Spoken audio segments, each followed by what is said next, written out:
iPhone et que vous avez un compte Apple Music, vous pouvez tout à fait connecter ce compte à votre Tesla, ce qui vous évitera de toucher à votre téléphone.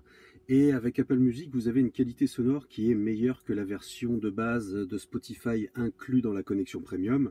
Donc n'hésitez pas, ce sera très pratique de pouvoir l'utiliser directement sur l'écran de la Tesla. Alors comment faire? Eh bien tout simplement, on va lancer l'application Musique sur son iPhone.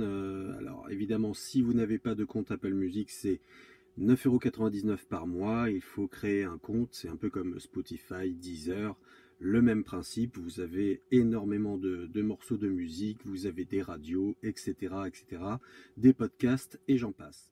Sur l'écran de la Tesla, vous allez vous rendre dans le menu des applications et vous allez voir que Apple Music est ici. Donc on va le lancer et vous allez avoir un QR code. Alors évidemment que je ne vais pas filmer ici.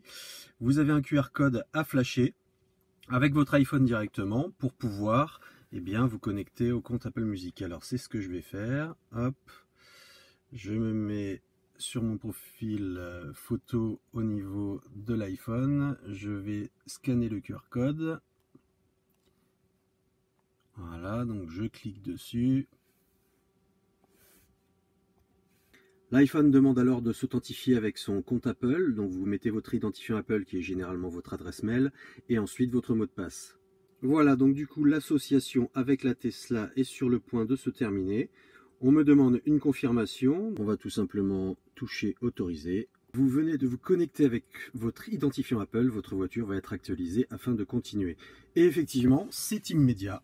Voilà, je suis connecté directement sur Apple Music pour pouvoir écouter ma musique sans problème, avec une qualité de son qui est très clairement meilleure qu'avec Spotify. Il n'y a vraiment pas photo, la compression n'est pas du tout la même.